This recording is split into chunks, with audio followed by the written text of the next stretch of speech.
Right, and I thought I'd do a little video today. Never done this before, so bear with me. Fitting a split charge system on a Renault Master. Before we start, let's have a quick shout out to the guys at Simply Split Charge. We've got this kit from Thief Bay, really good value, 7 metre kit. Just look it up. Instructions are really clear. That will come into light later on, that the instructions are really clear. But we'll go through it and I'll show you what I've done with mine. It's already fitted, so you can have a little look and see what I've done. So moving around then, so it's an 04 Renault Master. I suppose it makes much of a difference which one it is. So starting at the main battery, and this is the starter battery in the van itself. So you get your 7 metres of lead. I decided to use the large part of the lead first. It made sense for me to run it to the back of the van. You can see here that I've actually connected it to the terminal on top of the battery. Really quite handy because there's a lot of extra terminals that you can put it on. I've cut a hole or a space in the cover to the battery to make sure that there's room for the battery cable to come out.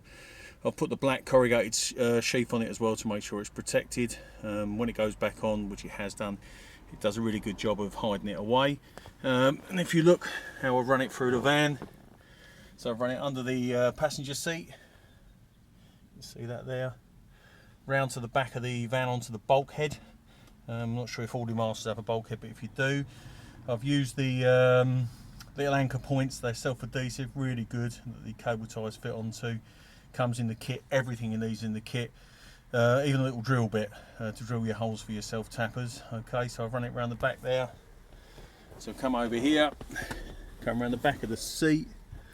Hopefully you can see again. So I've run another attachment there, another one up on the bulkhead there, so you can see how it's connected with the cable tie. Then it goes up through the bulkhead. Hopefully you can see that. And that's actually got the corrugated sheath on it again to protect it, because you can see here where it goes through the edge of the bulkhead that you don't want it actually chafing on that at all. Okay, so moving around into the back of the van, slowly getting there. It's not going to be a full camper conversion, it's just enough for me to have a kip in when I go to BSB meetings, also to cart my bikes around because I do buy and sell a few bikes. So it comes out the back of the bulkhead then, guys. You can see it from here. There's your bulkhead. Comes out the back of the bulkhead. You can see where the sheathing is on it.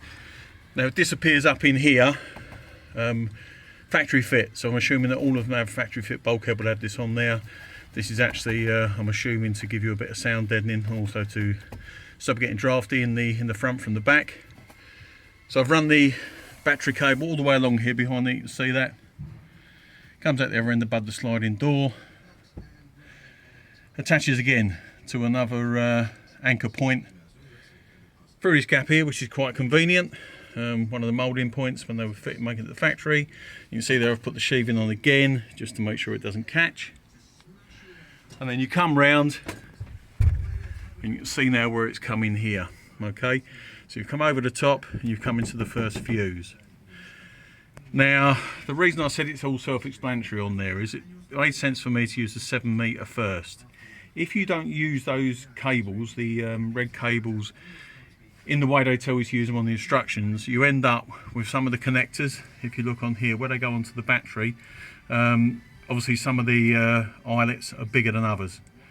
I found out that if you don't use it in the right way, that the smaller eyelets end up on the battery.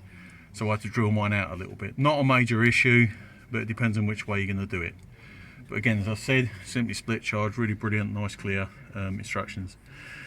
So through your first fuse holder, that comes with I think it's a 60 amp fuse bar that goes in there. Let's see if I can lift one of those up for you so you can have a look what goes on.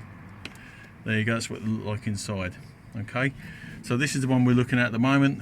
This is the one that's coming from the main battery, and it goes up into a voltage sensing relay. This is a clever bit of kit. I'm really quite impressed with this. You never have to worry about this then. Once it's fitted, as soon as you turn the main battery on, when you get to, you probably see on there it says 13.3 volts. This will cut in, and that will then let the charge go into your auxiliary battery. Okay, and that will start charging it. So it's never using just the charge from your main battery. So it will charge all the time you're driving, charges this up. Nice and clear so far? Good. Okay, comes out of the self-charging, the self-voltage sensing relay, out to the other fuse. Now this is the one that's going to go down to your auxiliary battery. Same thing again, same size fuse, comes round and connects to your auxiliary battery.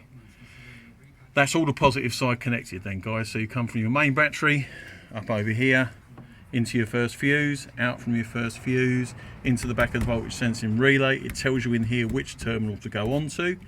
It's quite convenient you've got a big red dot on the one that comes from the starter battery.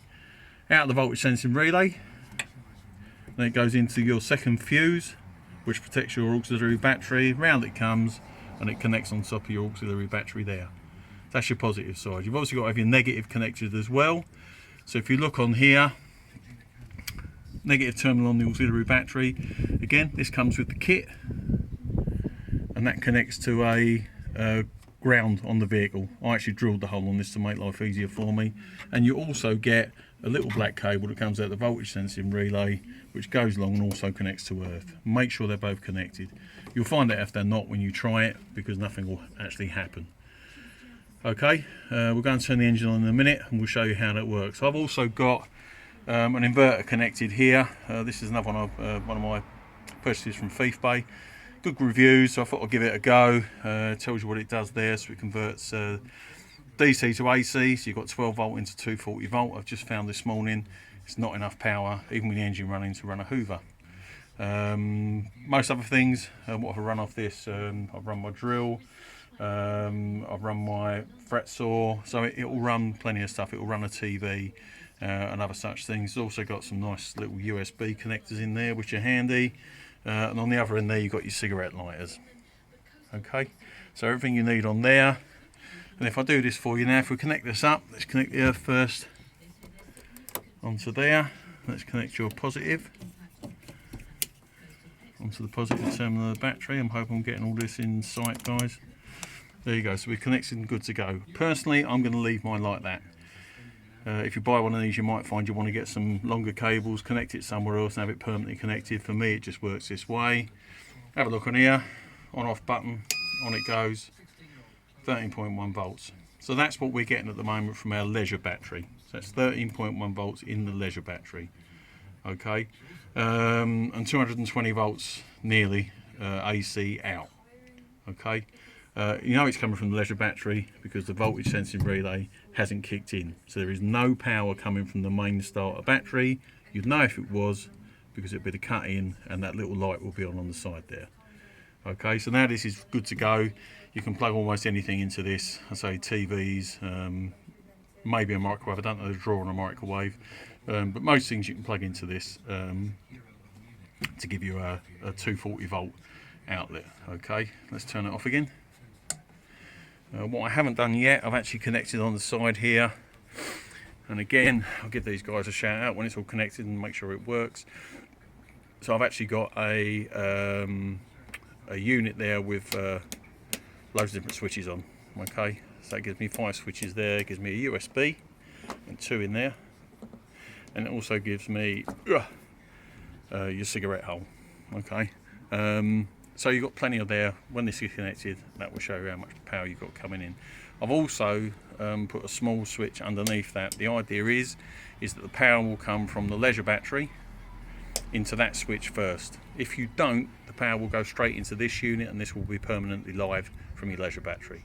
So this will isolate that. Makes sense to me. Okay, so let's give this a go and let's get it started up. So let's just go back to here again. Let's have a look. You can see on there. Let's turn this on. 13.1 volts. Okay, with no cutting on there. Let's go and start her up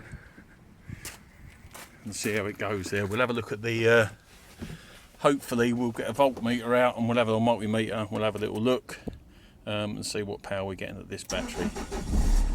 Right, okay, so moving around, hopefully not falling out of the van. Moving around to the back of the van again, so let's go have a look what's going on with our leisure battery. So straight away you can see we've got 14.9 volt now coming through there. That's from your main starter battery, and that's the power now that's coming out of your leisure battery. If you can see the difference, it's straight up from 13 to 14.9. Little lights on there, so we know it's cut in. 13.3 volts, that is now cut in. Okay, so we know we've got plenty of power coming from the front. So all the time you're travelling, that power will be charging your auxiliary battery. All makes sense. It's all good stuff. Right, okay, so let's turn this off. We don't need this on right now. Now, what I've found is with this is that when I turn it off, I had the multimeter on it, and I wait for the cutout.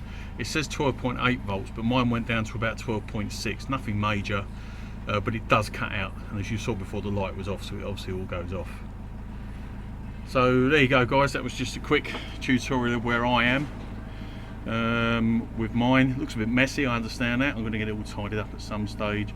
I'm hoping it might give you a bit of an insight.